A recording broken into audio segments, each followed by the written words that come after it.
A canalha da UDN diz que eu sou contra o mercado. Ora, o mercado é um elemento aparentemente essencial da vida humana, mas há mercados e mercados. Nós já conversamos sobre isso. Mas hoje eu trouxe um cara do mercado. E esse é daquele mercado que eu olho assim de forma um pouco vesga, embora sem perder o respeito, que eu também não tenho mais idade para ser boboca, nem ficar olhando as coisas com superficialidade. Eu quero agradecer, na verdade, falando sério, é um puta economista, preparadíssimo, é uma figura meio rara porque ele opera no mercado, é um dos economistas de corretoras, das mais importantes corretoras de valores do Brasil, sabe onde fazer render dinheiro, conhece onde as andorinhas dormem, mas nunca deixou de se preocupar, por isso que me chamou a atenção com as coisas gerais do Brasil. Agora ele está causando polêmica com uma ideia na contramão aí de todo mundo, inclusive de mim, né, de que o PIB brasileiro parece que vai andar bem. Então, vamos conversar sobre isso, mas eu quero agradecer a André Perfeito. Obrigado. A oportunidade de conversar. Eu quero primeiro saber, você vai passar o carnaval onde? Olha, por mim eu passava em São Paulo, que tá bom o carnaval aqui, né? O que você faz de bom no carnaval em São Paulo? Bloco. No túmulo do samba? Mas o Vinícius estava mal-humorado aquele dia. Eu dou um desconto pro poetinha nessa frase infeliz dele. Mas aqui tem muita coisa mesmo. André, o que está acontecendo com o Brasil? Na sua opinião, onde é que está pegando? Bem, para tentar essa projeção média de PIB, né, eu estou com um PIB bastante generoso, né, 3% para esse ano. Né? 3% em 2020. 3,05%, mas lembrando que o economista faz com projeção com 2K depois da vírgula por ter senso de humor, né? Porque a gente sabe muito bem que não é muito difícil chegar nisso. Mas antes de chegar nessa discussão mesmo, eu vinculo muito a crise que a gente passou, as agonias políticas que a gente passou, obviamente com corte econômico, né? Eu como economista sou obrigado a pensar nesses termos. E eu vinculo isso muito ao amadurecimento do plano real, né? Eu acho que a gente criou uma história que veio se traduzindo de forma lenta, gradual e segura, em alguma medida, numa queda da taxa de juros. E essa queda da taxa de juros, desde que o Armínio Fraga estabeleceu, né, o sistema de metas propriamente, saiu de 45% e veio caindo. Né? A questão é que é o seguinte, na medida que a taxa de juros cai, isso implica dizer que as outras taxas de rentabilidade da economia também têm que cair. Eu acho que a gente chegou em alguns experimentos ali, em alguns, né, testes ali que foram muito difíceis, né? Mas a gente está amadurecendo essa ideia, essa taxa de juros, por assim dizer, está se espraiando na economia e as taxas de rentabilidade caíram. Chegou num ponto onde ficou muito agudo isso, e a ex-presidente Dilma, foi lá e apertou de vez o negócio, né? Tipo, ela foi, através de uma mentalidade, na minha opinião, bastante empreguista, assim, tentando de forma dura, tentar fazer a máquina continuar, acabou gerando isso. Bem, então, se eu tiver certo a respeito disso, na hora que a taxa de juros cai, aumenta o investimento em condições normais de temperatura e pressão. Se aumenta o investimento, aumenta o crescimento. Se aumenta o crescimento, o desemprego cai, o salário sobe. Na hora que o salário subiu, cria uma nova classe média, foi a década do consumo, do varejo, etc. e tal. Mas, simultaneamente, quer dizer que quando o custo do salário sobe para construir essa nova classe média, aumenta o custo do salário, obviamente. Isso daí faz que as margens de lucro caiam. Então, esse processo de amadurecimento, ela foi se perdendo vigor, perdendo força. E a gente chegou num momento onde a discussão econômica que a gente está é o seguinte: a renda do trabalho vai ter que ser alterada por outro tipo de renda, no sentido de dar algum dinamismo na economia. Agora a gente vai pegar o Paulo Guedes, só rapidamente para colocar esse raciocínio. O Paulo Guedes é um homem liberal. E o que eu gosto do Paulo Guedes é que assim, ele é absolutamente coerente com o que ele faz. Né? Você pode criticar ele de qualquer lugar, né? Pode falar que não faz sentido, etc. Mas que ele é coerente. E ele tem um charme também, que pega na Faria Lima, às vezes, que é um negócio impressionante. Uma vez ele estava falando, e eu sou louco para falar com o Paulo Guedes, porque quando eu abri o Voto em Ti, né, me vincularam a você, etc e tal, mas eu falei com o pessoal do Novo, fui procurar, não tem essa assim não, é que eu acho que naquele momento era muito apropriado e faz sentido, mas o Paulo Guedes, sendo um homem liberal, isso é importante, ele não tenta deslocar a curva de oferta, de demanda, ele quer deslocar a curva de oferta. E ele está trabalhando nesse sentido, e eu acho que pode ter algum êxito, que é um pouco para falar. Para. Vamos botar o nosso telespectador aqui na jogada. Se eu falar aqui uma coisa, o Se eu estiver errado, também você me interrompe. Claro. Então, mas vamos conversar. Como é que o PIB cresce?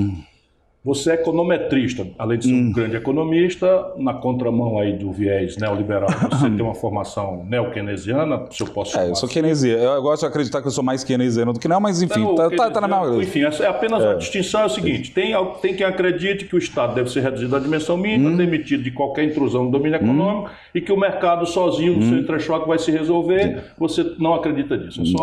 E é um pouco mais sofisticada a ideia. Só para dizer, não há uma única experiência internacional em que essa outra ideia do Paulo Guedes tenha funcionado. Nenhum lugar do planeta Terra. Mas vamos lá. Brasil aqui. Agora eu estou querendo saber onde é que está pegando. Tá. Vamos pegar aqui algumas coisas que vão na contramão. Uma coisa eu entendo. Vamos lá. Nós descemos uma escada, 16 degraus. E agora nós vamos subir 2 degraus. Então nós paramos de descer e vamos subir 2 degraus. Mas na verdade nós vamos estar 14 degraus abaixo do que estávamos. É isso?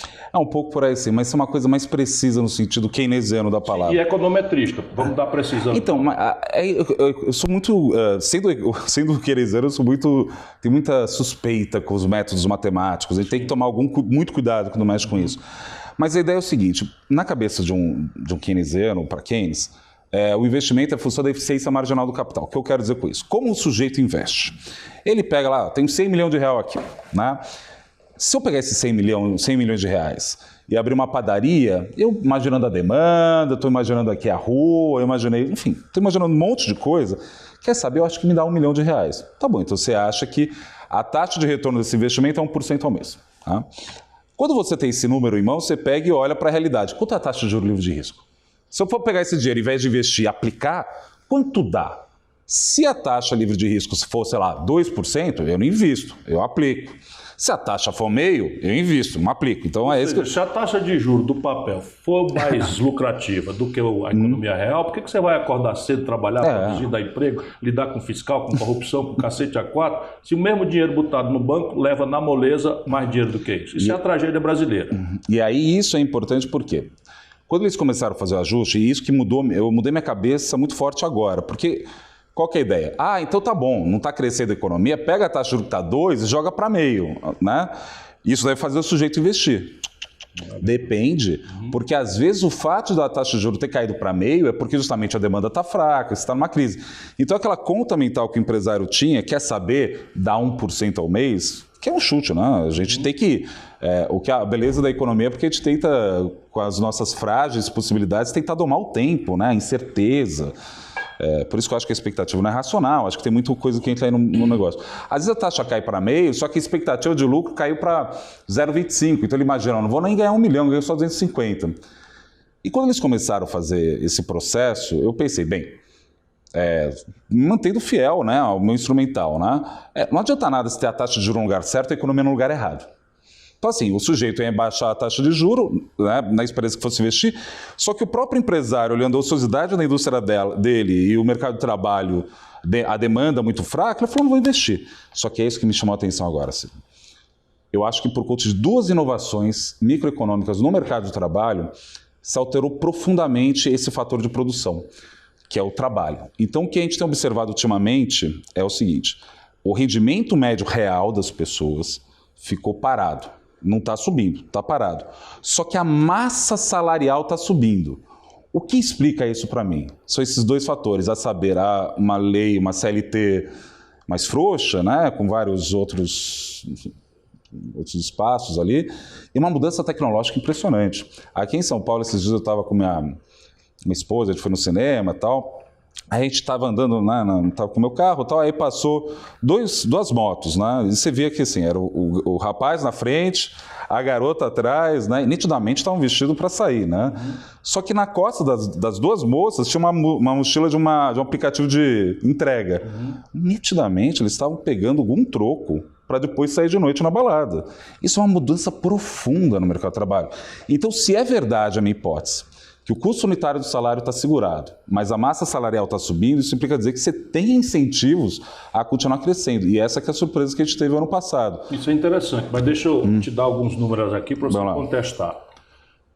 A informalidade no Brasil, mais o desemprego aberto, são os maiores da história soma. Sim. Então, nós vamos falar informalidade, Está inventando que isso é emprego. Na minha opinião, não é. É uma ocupação, vamos lá, é uma questão de linguagem, mas, e eu compreendo a mudança. Mas a soma da informalidade, 38 milhões e 800 mil pessoas, 41,x% da população sadia para o trabalho, mais 11 fração de desemprego, que dá quase 12 milhões, 12 milhões de fração dos brasileiros, isso faz com que metade na população brasileira esteja hoje fora do mercado formal de trabalho. Sim. E a renda de metade desse povo é de R$ 413 e está parada. Sim. Ou em declínio. Se na tradição brasileira o PIB cresce 60%, puxado pelo consumo das famílias, e o consumo das famílias é emprego, renda e crédito, e a gente volta àquela minha obsessiva preocupação com a questão do colapso do crédito. Está piorando a inadimplência das famílias. 2/3 das famílias brasileiras estão inadimplentes. E de onde é que vem isso, Dário? Então, o meu ponto é a massa salarial está subindo. Esse dado é o último PNAD, continua subiu. Então, assim, eu acho que pode estar operando mesmo, e faz todo sentido com o governo de caráter mais liberal. Não há nem por maldade, eles vamos dizer assim, de forma bastante profunda, eles desejam essa alteração no mercado de trabalho, porque eles entendem que a variável de ajuste é o mercado de trabalho. E eu acho que está funcionando isso um pouco. Poxa, André, 3% é muita coisa, você não está sendo otimista? Você mesmo falou, caímos 16 de degrau, subir 2 não é grande coisa. E aí, tem duas coisas que podem subir muito forte, porque, vamos pegar o PIB, né? Sob a ótica da demanda... Deixa eu agregar mais duas, vamos lá, uma terceira preocupações para você, é no mesmo pacote. Na minha percepção de leigo, eu acho que a economia cresce puxada pelo consumo das famílias, pelo investimento empresarial, e aqui nós temos duas coisas: capacidade instalada ociosa muito alta, ou seja, você pode crescer ainda sem investimento. Talvez esteja na sua variável de cálculo. E o nível de inadimplência e endividamento empresarial privado brasileiro também é recorde histórico. Nós temos aí um número de 5 milhões e 500 mil pequenas empresas inadimplentes. Né?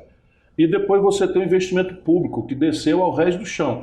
Não é só a União Federal, que está no pior investimento. São Paulo está sequencialmente com o pior investimento da história. De onde é que vem esses 3%? Então, vamos lá por partes. Né? Apesar de os economistas quererem passar uma ideia que a economia é difícil, não é tão difícil assim não. Sob a ótica da demanda, a gente tem 5 coisas para olhar. Né? Consumo das famílias, gasto do governo, consumo empresarial, a formação bruta de capital fixo, exportação menos importação. E essa é a quarta questão, que é o externo que está aumentando. Grave entre nós. Aí que eu vou, acho que quando eu falei essa projeção, as pessoas não entenderam direito o sentido, mas antes de falar dessa parte específica, eu vou falar de onde eu tirei esse negócio.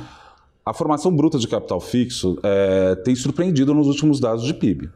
Né? No segundo tri, quando todo mundo achava que ia ser uma desgraça, cresceu 2%. E está o quê? 16%? Não, tá, em proporção do PIB está baixo ainda. Né? Se você pegar a formação bruta em proporção do PIB, é 16%, acho que deve estar 16% mesmo. Eu não lembro de cabeça agora, mas é muito abaixo dos 20%, que era o mínimo necessário, etc. e tal. Então, assim, se continuar essa trajetória, alterar isso, eu acho que pode subir até 9% esse ano. Poxa, 9%? Se você pega a série, várias vezes a gente cresceu 9%. Então, pode ser que isso. O consumo das famílias saindo de 2%, 2,2% que está, indo para 3%, já dá um respiro. O ponto, sabe que é o ponto interessante, Ciro, sobre isso? Que isso trabalha numa corretora de mercado, né? Corretora de valores. E eu tenho observado fortemente um fluxo de novos clientes gigante. Por uma questão, por óbvio, né? A taxa de juros caiu a 4%.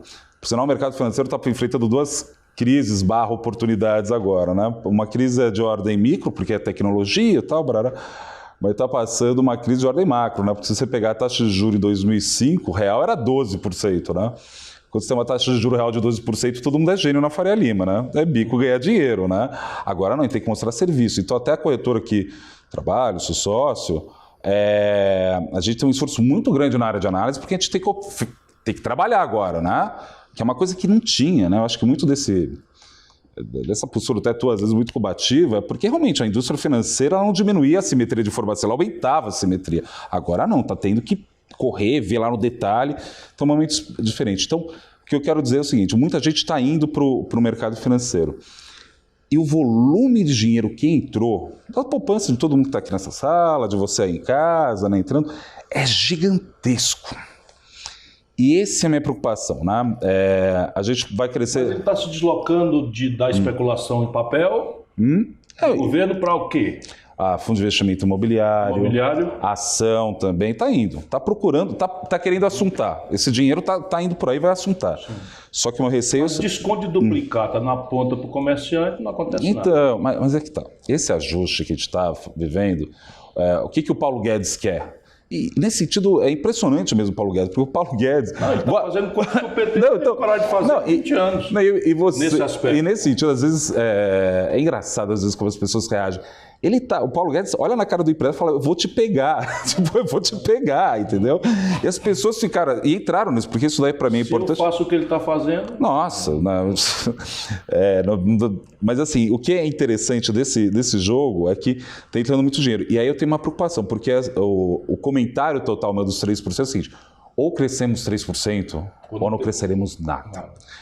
Porque, assim, lembra lá atrás, quando você teve a greve dos caminhoneiros? Muita gente falou, a culpa é da Dilma que baixou a taxa de juros e fez o caminhoneiro comprar caminhão sem precisar.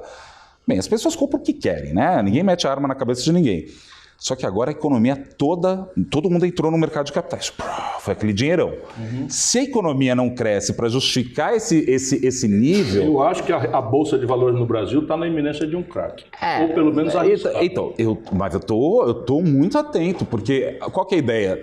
Faz sentido a Bolsa subir? Faz, porque o juro caiu, então o fluxo descontado a valor presente... Estavam muito baixos e tal, esperando... Dá para crescer. Só que é o seguinte, todo mundo foi pro risco, né? Uhum. Agora, se não entregar e não crescer, rapaz...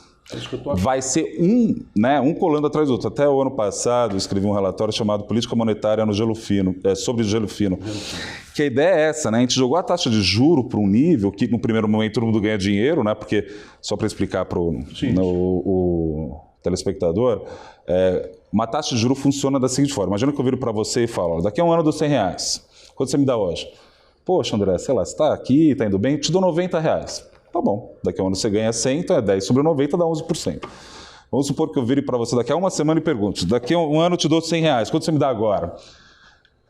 Aí você fala, pô, essa China tá uma bagunça, sei lá o que vai acontecer, quer saber, te dou só 80. Tá bom, então daqui a um ano você ganha 100, então fica 20 sobre 80. Então repara o seguinte, que dá 25%, né? No primeiro caso, a taxa de juros era 11%, o preço do título era 90%. Quando vai para 25%, ou seja, a taxa de juros sobe, quer dizer que o preço do título cai. Então, o preço do título tem uma relação inversa com a taxa de juros. Se a taxa de juros está caindo, quer dizer que o preço está subindo. O pessoal estava ganhando dinheiro ano passado, com uma NTNB 2024, 80% em 12 meses. Isso que é engraçado, né? O pessoal começa a achar gênio e começa a ficar entrando num risco. Não, vai. Eu conheço, pessoal. É assim que funciona. E eu tenho preocupação com os nossos clientes, meu trabalho lá e da minha equipe. Eu tenho todo falar, faz sentido, né? Deixa eu pegar esse bicho aqui, tá quente ainda, não tá? Então é esse jogo. E o prazo da dívida? Isso é muito interessante. Porque assim, está caindo os juros, né? Se é verdade que está caindo os juros, isso implica dizer que as pessoas confiam. Mas ela está estreitando. Então, mas isso que é interessante, porque se as pessoas confiam, em tese a dívida tem que ficar mais pré-fixada e não tão pós-fixada. Explicando aqui, quando você está pré-fixado, você falou, olha, eu acho que a taxa de juros vai cair, né? Então deixa eu pegar essa taxa já boa aqui agora, porque você acha que vai ficar baixa, então você fica pré-fixado. Não está ficando pré-fixado na proporção total. Se a coisa está indo bem, por isso que o juro está caindo, em tese, o prazo médio da dívida já tinha que subir, pode te emprestar durante mais tempo. Não está acontecendo nada disso. Nem uma coisa nem outra. Nem as duas coisas. Então isso é um sintoma estranho. Eu só tomo algum cuidado porque de avaliar isso, mas não, é isso, né? Porque desde 2008, né, vamos dizer assim, o mundo rasgou todos os... Mandou as favas dos bons modos monetaristas. Sem nenhuma dúvida. O pessoal Você falou... ouviu Larry Summers, ex-secretário do Tesouro Americano, dizer que o tempo do juro morreu e que agora é hora do fiscal, então, para quem o conhece... E eu fiz um negócio muito interessante, uns 2 anos atrás, eu fiz a resenha do livro do André Lara Rezende, Juro Moeda e Ortodoxia, para a revista 451, né? E eu fiquei fascinado, assim, um economista... acima de qualquer suspeita, um ortodoxo não, um liberal, radical, questionando a teoria quantitativa da moeda. Isso daí, assim, se você não incorpora... Eu no André e nesse outro André também, essa capacidade de pensar fora da caixa. Isso é impressionante, mas é para ver a discussão. Então, eu não sei se, de repente, isso é um fenômeno desse esvaziamento mais global. Eu não sei. Agora, o que eu sei é que está estranho. Agora, câmbio. Câmbio. Eu estou com câmbio no final do ano, mas em torno de 4,30. Por que 4,30? 4,30? Por que 4,30? Hã? Ah, não tenho uma dúvida. Se eu fosse no ramo, aí, aliás, esse 4,20 está anunciado por meus clientes há muito tempo. Mas é que tá, mas Eu não sei a taxa, mas eu sabia que o câmbio ia se desvalorizar. Então, mas o câmbio não é assim. E não está fazendo mais porque o governo está torrando reserva ainda. Mas eles pararam, né? Eles não estão agora mais fazendo isso. Eles fizeram isso o ano passado, até já ajudou na dívida líquida, depois, Agora, na bruta. 28 que descabou para 30, eles torraram uns 200. Ah, foi mais um pouco sim. Mas assim, aquele negócio que eles estavam fazendo, isso daí estava deixando com frio na espinha. Frio na espinha. 10% das reservas são torradas. Então, isso daí tem que dar um cuidado. Mas câmbio... Primeiro tem uma frase que eu acho maravilhosa do Delfim Neto, né? Que Deus inventou o câmbio para deixar os economistas humildes, porque a gente só erra essa porcaria. Mas eu conheço a outra. Qual? Ele diz que juro adoece, mas câmbio mata. Mata, Tem um negócio disso que essa dimensão é importante.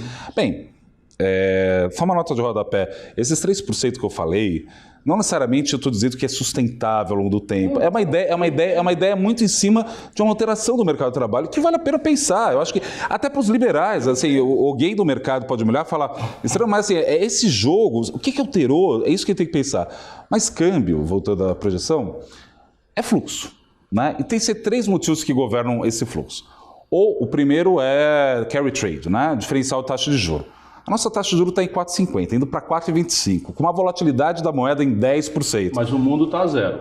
Mas mesmo assim começa a ter, sei lá, né? Sei lá. Tem um risco. Tem algum risco, né? Começa, não quero dizer que o Brasil está mais arriscado não, mas começa a ficar muito baixo para algum tipo de cliente. Tá bom, esse é o primeiro ponto. Carry trade é assim, você toma dinheiro emprestado a 1% lá fora e aplica no governo brasileiro a 6%, paga com o seu dinheiro a diferença. Só que a pegadinha do carry trade é a variação da taxa de câmbio. De repente você toma uma na cara, claro, que você pode ter ganhado 4, né? Você pediu emprestado, estava a 3,75, o Bolsonaro foi eleito, e de repente, um ano depois, está 4,20. Ou na cara quem errou. Exatamente. E o governo pagou com tal de swap cambial. Depois a gente conversa. Mas esse é o primeiro ponto. O segundo ponto é balanço comercial. A gente está vendo os dados. Está se deteriorando muito rápido. Uma pesada. Eu fiquei assustado com o superávit de janeiro. Então, não tem nada parecido. 355. Nada, uma porcaria. Muito ruim. Com o câmbio dessa altura. Então, mas é que tá. Mas a gente está tendo uma opção. Eu acho que tem problemas externos e nossos. Os externos a Argentina entrou numa situação muito difícil. A China não sairá tão cedo. Não vai sair tão cedo. China também não. China também não está numa situação ruim. E o Brasil está fazendo uma opção. Que, de novo, foi uma opção, né? As pessoas votaram no Bolsonaro. É que assim, eu não acho que o Bolsonaro ganhou, eu acho que o Haddad perdeu. É uma leitura mais ou menos que eu tenho. Sem nenhuma dúvida. Então eu acho que é um pouco por aí, né? Sem nenhuma dúvida. Mas a opção implícita no projeto do Paulo Guedes, e ele fala isso claramente. Eu não estou querendo faltar respeito com o Paulo Guedes, de jeito nenhum. Ele falou. É assim, vai ter que abrir isso daqui. Então, assim, a indústria vai continuar. Pode ir para o espaço. Pode não, está indo. Né? Já está perdendo 2.000. Bolsonaro, números oficiais: 2.235 indústrias fecharam em São Paulo. Olha só. Então, isso daí está o setor externo. 1.000 empregos por dia. Não, por mês. 1.000 empregos por mês. Então, a gente está numa situação onde você tem esse setor externo que não vai ajudar. Então, também não entra fluxo por ali. E, por fim, investimento, né? Eu olho muito investimento na bolsa. E todo mundo fala, não, o estrangeiro vai entrar e vai comprar. O leilão do pré-sal foi um sinal, claro. Mas assim, o estrangeiro não está entrando aqui, não é exatamente porque o Brasil está... Não está entrando, está saindo em massa. Exatamente. No caso de bolsa, sim, né? Muito forte, né? Você pega investimento direto do país, até tem nas contas de transações correntes, você tem um resultado um pouco melhor. Mas aí desculpe, mas não é nem porque o Brasil está ruim, é porque lá fora está tão bom quanto, porque o juro está zerado, eles estão injetando dinheiro em tudo que é buraco, assim, né? Então isso acaba tendo esse efeito. Então isso daí que faz achar que o câmbio é um pouco mais para cima, né? Quer dizer que vai explodir? Também não acho que vai explodir. Pois é, e a pergunta é, o efeito disso na inflação brasileira se a economia aquece? Então, o problema quando se trata de... Como vai aquecer? Ninguém duvida que 2% tem. O teu 3% vai nesse bolo. Mas tem muita lógica o teu raciocínio. Então, o que eu vejo o efeito do dólar na inflação é menos o nível... Como né? Ninguém compra dólar, mas compra pão. Isso. Trigo e triga dólar. Exatamente. Mas o que você tem aí também é uma situação nos modelos... O nível, se é 4, 3, 5, tanto faz. O que importa, assim, se tem uma variação muito brusca, muito rápida. Porque isso desorganiza os preços, né? Eu tinha um acordo contigo num câmbio, aí tem outro no outro, de repente muda, aí, quer saber, vou colocar mais uma gordura aqui, vai que vai, né? Então, não acho que, se for nessa velocidade, tá ok, não acho que é o problema. Porque o problema, a tragédia do Brasil é que a boa notícia é que tá ruim. Os preços estão sob controle, o juro está baixo, porque a economia está fragilizadíssima. Né? Então, isso daí que está sendo alterado aos poucos. Quer ver um negócio? Eu falei antes que o Paulo Guedes é um economista liberal. Logo, ele tenta deslocar não a curva de demanda, mas a curva de oferta. Pegamos a reforma da Previdência. Tem um déficit, Claro que tem. Eu vou deixar de barato esse negócio aí. Mas o que essa reforma da Previdência está fazendo é o seguinte. Em 10 anos eu vou tirar 800 bilhões desse lado aqui. Desse lado. Esse lado o que é? Consumo. Então ele está tirando 800 bilhões do consumo. Na expectativa de que, ao tirar isso e jogar para dentro do Estado, a demanda, né? A demanda não, na verdade você vai sanear as contas, que seja, e os juros caem. Ou seja, você tira a renda de um lado para jogar no outro. Isso. É isso que ele está fazendo, tão simples quanto isso. Simples assim, tira do pobre e dá para o aplicador financeiro. Não é só assim, isso. Digo eu, não precisa que... Mas não é porque com o juro caindo, isso daí pode dar alguma... Esse déficit aumentar. E aquela dificuldade que eu tinha, porque eu não sou economista, está começando a ficar flagrante. Qual? A brutal informalização, a evasão dramática do povo da Previdência. Isso vai acontecer. Vai acontecer. Já está acontecendo. Além do próprio governo está reprimindo. E sabe que eu fico com uma pena dessa discussão da Previdência? Depois, eu já ouvi você falar algumas vezes disso, mas para mim o que pega aqui é o seguinte. As pessoas a gente fez uma discussão muito ruim sobre a Previdência. Bom, eu vou pegar e exagerar o exemplo só para a gente pensar junto a questão. Tem dois registros, o de repartição, né, e o de capitalização. O de repartição, assim, quem está trabalhando, né, paga quem está aposentado. Como vai ter muito mais velhinho no futuro, né, então isso quer dizer que a conta não fecha, porque vai ter, sei lá, antes você tinha uma pessoa aposentada... O sistema foi montado, era 8 para 1. Então, hoje está 1,5 para 1. Aí vai piorar mais ainda. Aí o que acontece? Não, vamos sair. Então, capitalização não vai dar certo, vamos para... repartição não vai dar certo, vamos para capitalização. Cada um guarda o teu. Primeira coisa que eu quero dizer, a boa notícia é que vai continuar tendo velhinhos no futuro. Ou seja, vai continuar tendo gente inútil no futuro. Então a dúvida é o seguinte, como eu financio o crescimento de hoje para amanhã? Aí a dúvida é o seguinte, tá bom, não vai ser através dos dados corretos. Aí o que acontece? Esse dinheiro vai para a mão das pessoas. Tem que fazer a aposentadoria com 0 de taxa de juros real? Me explica como isso funciona. Então esse dinheiro tem que ir para a economia. Tem que ir, porque para você gerar um nível de produto lá em cima, claro. Tem que ir, porque se não for, nos preparamos, porque não vai ter renda lá na frente. Aí a dúvida é o seguinte... É o Chile. Eu não sou tão versado no Chile, muita gente fala nesse sentido. O Chile tirou a contribuição patronal, que é um problema dramático, e desregulamentou de uma forma tal... que você pode fazer o arbitramento... isso mesmo, isso. Tem outros gravames, mas basicamente é uma inversão em papel e não na economia real. Então, e aí que a dúvida é o seguinte, se esse dinheiro vai para a economia, tem que ir para a Bolsa, no sentido assim, vai financiar a empresa, que vai fazer... Claro. Esses dias, ontem mesmo, eu estava vendo uma empresa maravilhosa, que é uma empresa que cuida de cemitério. A gente acha que não, mas é um mercado maravilhoso, porque a demanda é inelástica. Mas lá no Ceará, um cidadão desenvolveu um seguro defunto. Então, mas isso é interessante. Mas assim, você vê que o mercado... Meu amigo Expedito. Quando eu falo assim, o mercado vai assuntar, vai descobrir coisa para fazer. Né? E esse negócio é importante para aumentar a produtividade da economia e o nível de produto da economia. Agora, esse jogo, né, eu acho que está meio travado ainda. A gente está experimentando... Ciro, acho que você ainda não entendeu. A taxa de juro nominal por mês vai ser 0,4. A taxa de juro nominal é a taxa sem descontar a inflação. Isso. Então, se você tiver uma taxa de inflação de 10% e o juro for 5%, você está com juro negativo de 5%. Então, a taça nominal vai ser 0,4. Mas a gente vai traduzindo aqui para quem... Então, será que ele está acostumado? Às vezes eu fico olhando, não sei... Esse é o jogo de 2020. Selic do Guedes, vergonha, lulopetismo, é a menor da história. Da história. Eu acho que ele conseguiu muito em cima do carisma dele, desse jeito. Estava brincando, né? Quando uma vez, logo quando o Paulo Guedes entrou, foi muito peculiar isso. Teve aquele debate na Câmara dos Deputados, lembra que gerou bote-boca?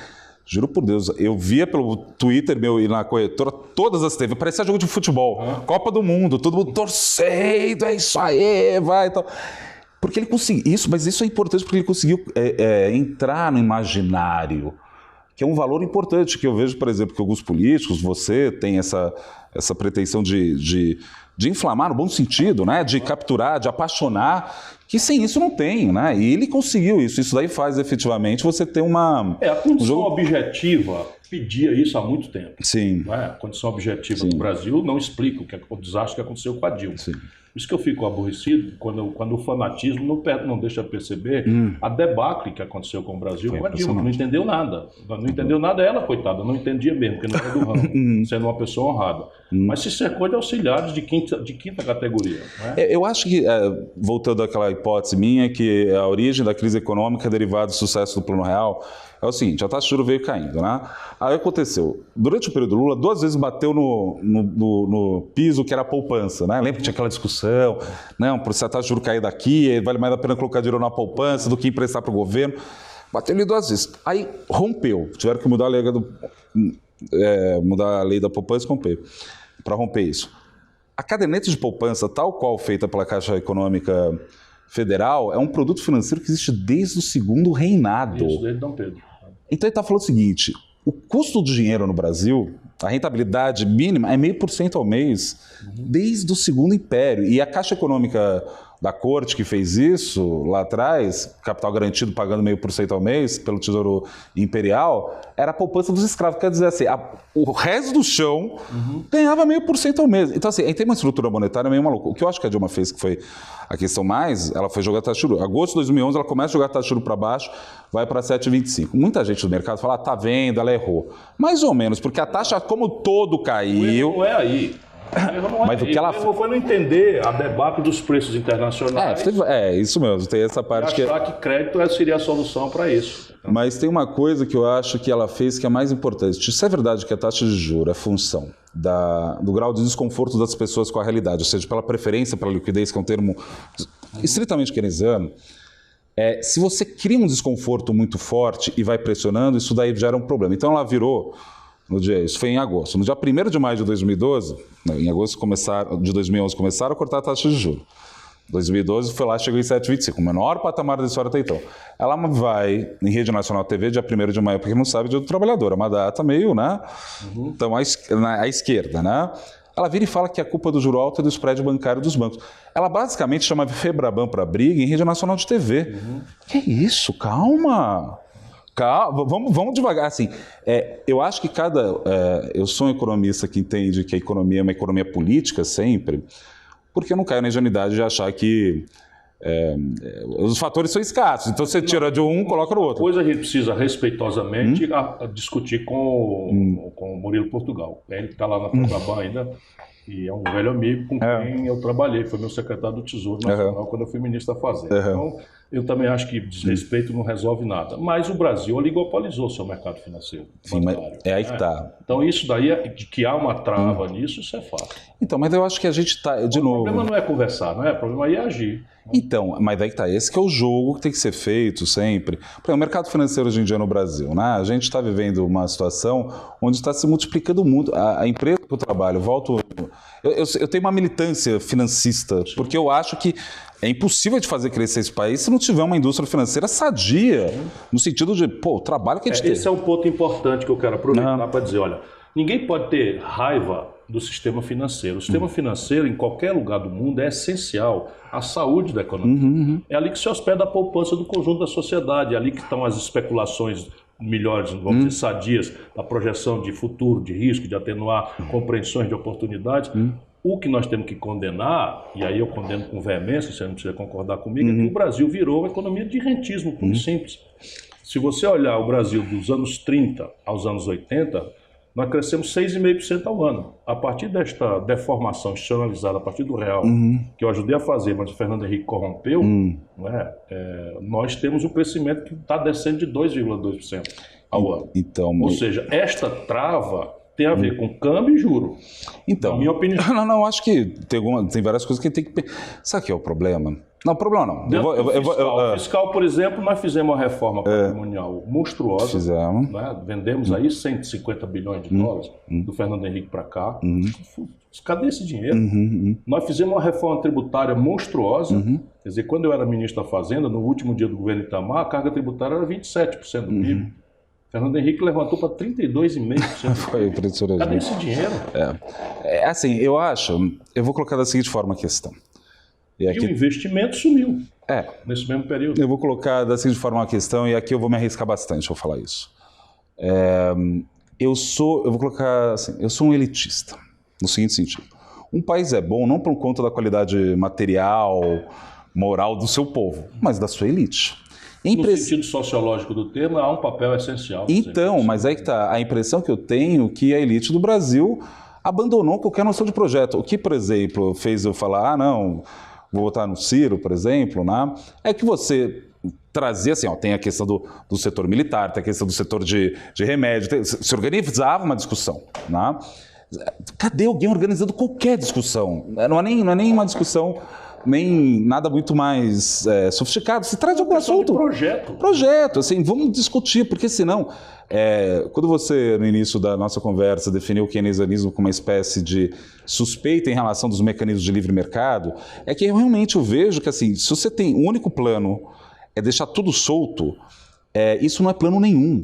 Não é plano. Nunca aconteceu na história da humanidade. Isso é que é o mais grave. Você pegar o Paulo Guedes, com quem eu tenho uma relação cordial há muitos anos, né? O Paulo Guedes parou de ler nos anos 80, virou um anel ganhador de dinheiro. Então, mas assim... Nada contra ganhar dinheiro. De quem ganha dinheiro só tem uma coisa, inveja. Mas em relação a essa questão do... Mas o Brasil navegar nesse mundo de confrontos tecnológicos, confrontos comerciais, confrontos diplomáticos, confrontos bélicos, confrontos sem uma guia. Então, mas isso não é um trabalho que a elite tem que fazer. Por exemplo, hoje mesmo a gente está vendo discussões muito acaloradas dentro da Fiesp, por exemplo. Esse debate começou a gerar, né? É porque, assim, como eu digo que foi o Bolsonaro que ganhou, foi o Haddad que perdeu, é que realmente o estamento uma parte da sociedade falou, parou, né? Só que eles, do outro lado, foram para um outro caminho que eles também estão se questionando. Então, assim, eu acho que tem que organizar essa discussão um pouco melhor, que é importante, porque o mercado financeiro, insisto nisso, não só a empresa que eu trabalho, várias empresas e vários investidores, porque eu lido com cliente institucional, né? Levo eles para conversar em Brasília, com alguns stakeholders importantes, falo com pessoas de governo, né? Tem esse cliente, mas eu lido muito, Ciro, com aquele cliente que está lá para fazer... Para fazer... Gente que está saindo da cadeia de poupança, querendo saber. Tem. Isso assim, com 200 mil reais de... Tem, não, até menos. 100 mil. Menos. Tem gente que está fazendo, porque agora a pessoa vai ser obrigada a... Né? Então, assim, eu vejo o trabalho das nossas equipes comerciais no sentido de orientar de forma muito, muito consciente, porque... É pai de família que está querendo juntar dinheiro para pagar a educação do filho. É alguém que está querendo se aposentar ali, deu problema. É dinheiro pequeno. E assim, a gente faz isso todo dia. Então, assim, para além do baronato, eu sei que você está falando de um pessoal bem específico ali, né? Mas a indústria financeira... Porque, sabe o que é interessante que eu vejo também? Tem alguns... O mercado financeiro é cheio de meio metido a besta. Eu nem gosto... Eu prefiro ficar no boteco do que ficar na Faria Lima ali, às vezes bebendo ali. Mas você vê assim, tipo, movimentos de pessoa em comunidade carente, querendo saber investimento. Sabe por que isso é importante? Porque quando você vira um investidor... Eu vou falar um negócio que talvez muita gente não vai concordar, mas você vira um cidadão mais consciente. Mas sem dúvida. Porque quando você é um pequeno investidor, você está justamente... Mexeu tal coisa. Não sei se eu gostei. O que é aquele negócio lá? O que é aquela coisa lá? Levantar para fazer xixi, bom anunciar a taxa de câmbio. Ele vai querer saber por quê, traz aí. Então, assim, eu acho que tem O Brizola dizia uma coisa que eu acho que é muito contemporânea. Ele dizia assim, nós achamos a propriedade, nós do PDT, achamos a propriedade privada uma coisa tão boa que queremos para todos. Basicamente o que você está dizendo, quer dizer, se você, um pequeno poupador, sai do conforto da caderneta de poupança, que ele não precisa prestar atenção em nada, para ter que ver onde é que o dinheiro dele vai continuar sobrevivendo, isso é extremamente politizador e consciente. Altamente politizador. Por isso que a coisa da taxa de juros para baixo tem que bater palma. Tem. Não adianta a gente, por mais anti-Bolsonaro que eu seja, e eu acho o Bolsonaro fim da picada, Mas uma coisa é verdade, né? A taxa de juros é a menor da história e vai causar consequência. Por isso que eu falei 3%. É isso. Porque você vai vendo esse monte de dinheiro, você pega a Anbima, regula os fundos de investimento no Brasil. Sim. E ele calcula toda a parte de entrou dinheiro, quanto que fundo entrou. É verdade, tem muito em fundo de título público, tem muito ali. Deixa eu te fazer uma pergunta neste ponto. Do patrimônio dos bancos, do setor financeiro brasileiro, fintechs, corretoras, etc., quantos por cento é a exposição em título público? De cabeça, sim, é muito ainda. Deve ser muita coisa. Nós estamos falando de mais da metade? Metade, pelo menos. Metade, pelo menos. Assim, mas desculpa, eu não tenho dado. Mas assim, mais da grandeza. Você não precisa mas assim, até um pouco mais, até, na verdade. Pode chegar a 60%. E isso é engraçado, porque eles sempre falaram que o mercado financeiro brasileiro é super seguro. Também quem dera, tá tudo em título público, né? Aí fica. Mas aí. Repare bem, né, Cris? Repare bem, né? Porque. Mas é que tá isso. Veio o colo e aí, tchau. Então, aí esse jogo, mas assim, existe esse negócio que é fascinante. Então eu até vou usar aqui de propaganda aqui. Se você não abriu uma conta numa corretora, mas abre agora. Aproveita que você está na internet, já abre. E para guardar qualquer coisa, não é uma coisa. Isso não é só gente rica, não é isso. Você sabe para quem você está falando? Para mim. Você não tem conta em corretora. Não tenho conta em nada, nunca tenho. A minha poupança. Pô, você tem que fazer alguma coisa com isso, pô. Inacreditável. A minha poupança sempre foi de duas naturezas. Uma pequena caderneta de poupança, essa mesma caderneta de poupança, com medo de uma doença, não sei o que e tal, e pagar prestação de apartamento. Não é estratégia. Agora está virando moda, mas todo mundo me dizia durante esses últimos 20 anos que eu era idiota. E eu nunca quis ganhar dinheiro, na verdade. Eu só queria proteger o dinheirinho. Talvez, eu conheço uma corretora ótima para se abrir uma conta, depois a gente conversa esse negócio. Beleza, mas mas eu acho que... Eu tenho minha previdência privada. Então, mas eu acho que você falou esse negócio do dinheiro, né? Eu sou do tipo do cara também que não me amarra dinheiro não, sabe? Esse debate é muito mais interessante, eu sou fascinado com isso. E por isso mesmo, acho que o mercado financeiro vai compreender uma função. Você vê pessoas que durante a eleição era totalmente contra... Por que esse mercado é tão reacionário na política? 2 motivos, eu acho. Eu acho que o primeiro motivo é o seguinte, a gente vive num país absolutamente desigual. Dados desigual. Isso daí tem um papel crucial. Dados da Organização Internacional do Trabalho. Acho que tem 3 anos esses dados, depois eu posso passar com um detalhe para você. Eles pegaram a renda de vários países e dividiram por centil, né? Quanto ganha por decil? Quanto ganha os 10% mais pobres, os 20%, e até chegar no 1%, né?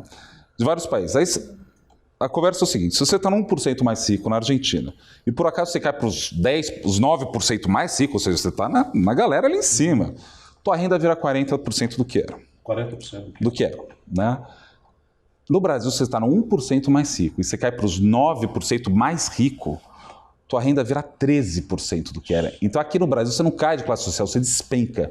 Isso já gera uma situação de quase anomia social gigantesca, de não simpatia. Eu tenho essa tese. Então, é um negócio eu acho que virou um problema de neurolinguística. Nem sequer a linguagem é a mesma mais. Então, tem um negócio... Explica por que o Paulo Guedes é assim, o pobre não poupa. Então. Pobre que gera problema no meio ambiente. É uma coisa que não é de maldade, é isso aí mesmo. Mas tem esse negócio que já faz as pessoas mais favorecidas. Tem um frio na espinha severo, né? Que é complicado. Isso de um lado, né? E de outro lado, particularmente do mercado financeiro, isso é uma coisa complicada. Complicada, mas faz parte, né? Os gestores, eles são muito conservadores, eles preferem errar junto com todo mundo que errar sozinho, porque eu estou administrando dinheiro terceiro, porque senão você fala, porra, André, você não... O outro lá foi melhor, sabe? Então, assim, é de um conservadoria, todo mundo fica um olhando para o outro ali. É até um jogo chato, na verdade. Conservador em matéria de administração de dinheiro, eu sou talvez pior do que qualquer outro. Eu tenho um dia de déficit na minha carreira. Então, para quem ficar os amigos do André do setor financeiro, eu já fui ministro da Fazenda, governador do Ceará, prefeito de Fortaleza, não tenho um dia de déficit. Então, mas... Eu esterilizei a dívida mobiliária do Estado do Ceará com 15 anos de antecedência do vencimento no meu período de governo. Ninguém é mais conservador em matéria de finanças do que eu. Mas olha só que interessante, quando você fez isso, você fez que o custo de emprestar para o Ceará fosse mais barato, não é? No Ceará hoje, há 30 anos nós não falamos em atraso. Então, funcionário, nem coisa nenhuma. Então, assim, isso daí mostra que um dos caminhos para se jogar o juro para baixo, na minha opinião, diferentemente de um enfrentamento... Solidez fiscal. Isso, porque aí você tira a matéria-prima da discussão, que é a quantidade do público. Assim, e aí tem um negócio muito simples, assim... Topa falar sobre isso, solidez fiscal? Eu não sou um especialista, mas a gente pode falar. Mas eu quero só a tua intuição. Então, de solidez, antes de terminar isso, porque antes de entrar nesse, vamos entrar nesse ponto sim, mas assim, às vezes a discussão, quando fica muito, que nem eu citei o exemplo da Dilma, de ir para o confronto, assim, né? Isso gera essa aversão ao risco que gera um juro mais alto. Mas quando você vai tendo solidez fiscal, simplesmente não tem um produto para o cara comprar, então ele vai ter que ir para o risco, olha só que coisa, né? Tipo, vai lá para o risco, é isso que é o jogo, né? Mas sobre a solidez fiscal, né? A gente está fazendo um ajuste, que é um ajuste, na minha opinião, que está fadado a ter limites, para não dizer fracasso, né? É esse que é o jogo, né? A gente está num negócio que está... Fiscal é o seguinte, quanto entra e quanto sai. Exatamente. Quanto entra e quanto sai está previsto no orçamento. Uhum. O orçamento é uma lei, portanto não é a realidade do caixa. A lei prevê todas as receitas que vão entrar durante o ano e todas as despesas que vão entrar, inclusive giro de dívida, que você não está pagando nenhum centavo da dívida, isso. Então está capitalizando o buraco do governo, etc. Pois bem, 50% do orçamento brasileiro é rolagem e serviço de dívida pública. 27% é serviço da Previdência Social. E o resto tudo é... Então, o que eu vejo, assim... A vida do povo. Isso, essas coisas. Segurança, investimento de estrada, porto, aeroporto, etc. Está tudo lá no restinho. Então, o que eu vejo, e o Paulo Guedes já está dando sinais disso, né? Eles vão ter que gerar receita. Eles vão ter que... Toque mais essa música, porque isso é uma obviedade. Então, aí começou... Paulo Guedes, não, então, vai ter um ano, hein? Não, mas não... O princípio da anterioridade. Tem uma coisa que tem um negócio... De tributo, você só pode inovar um tributo que só vai valer no outro ano. Jogaram fora o primeiro ano do governo e não tem como fechar déficit público no Brasil sem mudar a receita. Então, vai ter que fazer isso. Agora vamos atrás dela? Então, mas assim, antes de ir atrás dela, assim, porque sou economista no mercado financeiro, apesar, obrigado pelos elogios, mas assim, meu métier é aquilo. Meu trabalho é saber se vai funcionar ou não. Sim. E eu estou achando que tem limites, isso que eles estão falando. Por que eu estou falando isso? Porque eles já falaram, vamos recriar a CPMF. Aí, Marco Sintra caiu. Né? Não, vamos criar um imposto. Eles estão tentando buscar dinheiro. E eles vão achar dinheiro, entendeu? E isso daí é uma coisa que me preocupa nessa dinâmica mais de médio e longo prazo, né? Eu não sei a solução para isso exatamente. Eu acho que... Mas o conceito você já matou, que é a tua inteligência e a tua intuição. Agora, deixa eu fazer uma pergunta mais geral para a gente ir caminhando aqui, agradecendo muito essa extraordinária aula, uma conversa para além do brilhante, muito agradável para mim, aprendi muito. Existe desenvolvimento sem cadeias produtivas complexas? Ou seja, é possível um país especializar-se no mundo em produzir milho, soja, galinha, pato, ovelha, boi, minério de ferro e petróleo in natura, e isso pagar eletroeletrônica, nova farmácia, química fina, bens de capital, etc.? Muito provavelmente não, mas muito provavelmente eu estou brincando, porque na verdade não. Você tem que ter esse processo adensado. Mas é que nem um indivíduo, né? Você tem um padrão mental, as pessoas têm que ser mais sofisticadas. Você vira uma pessoa meio boba, né?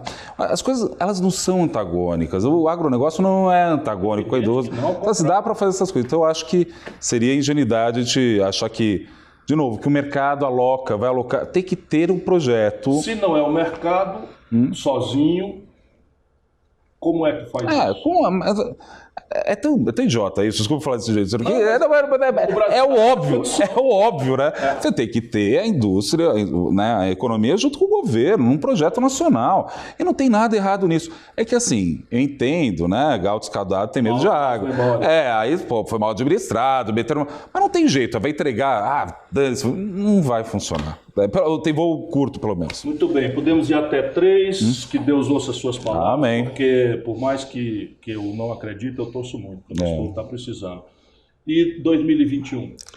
Aí eu tô com 2.2, tá, lá para 2021. Ou seja, vai e cai. Não vai crescer na mesma velocidade, porque essa novidade no mercado de trabalho vai ser incorporada rapidamente, aí parou, né? O impulso que tinha não deve ter. Produtividade é irrelevante neste assunto? Não, é relevante e a gente vai... Estamos sem ganhar produtividade? Estamos sem. Com essa informalidade é possível? Então, mas a produtividade está sendo feita através da diminuição ou a melhor eficiência do custo do trabalho, que é uma loucura. Assim, tem limite. Eu quero dizer assim, tem limite essas coisas. Você pode pode, no curto prazo, fazer isso. Talvez seja interessante, talvez o Paulo Guedes consiga orientar as coisas para outro caminho, mas tem que tomar cuidado, né? Não é assim fácil. André Perfeito, Eu agradeço. a sua disposição às câmeras. Você acredita nesse país? Isso é possível? Na sua geração, Olha, a gente viver num país menos indecente? Eu vou falar um negócio que assim, não é que eu acredito, é uma obsessão minha. Uma obsessão no sentido seguinte, eu sinto, se você vê a história brasileira, com erros e acertos, você teve uma longa tradição de homens e mulheres num país que foi levando. E a minha geração chegou para um dilema interessantíssimo. A nossa discussão não é mais inflação, eu juro. É como fazer esse gesto. Então, eu me sinto parte de uma tradição nesse sentido. Então, outra coisa, né? Eu sou, talvez, né? Não sei se é porque onde eu estudei, o que eu fiz, né? Eu gosto de bossa nova, eu gosto de samba, eu gosto dessas coisas, entendeu? Então, eu me sinto... Não acha que a aspiração de vida é viver em Miami? Não, nossa, eu acho até brega isso, pelo amor de Deus, é muito brega. Esse foi André Perfeito. Para um pouquinho para pensar, meu irmão. Veja, o que falta ao Brasil é isso, é uma seleção que recrute os homens e mulheres com essa tradição de ganhar dinheiro, qual é o problema? Mas não desligar da vida do povo e do futuro da nação. Repare bem, estamos juntos aí mais uma vez.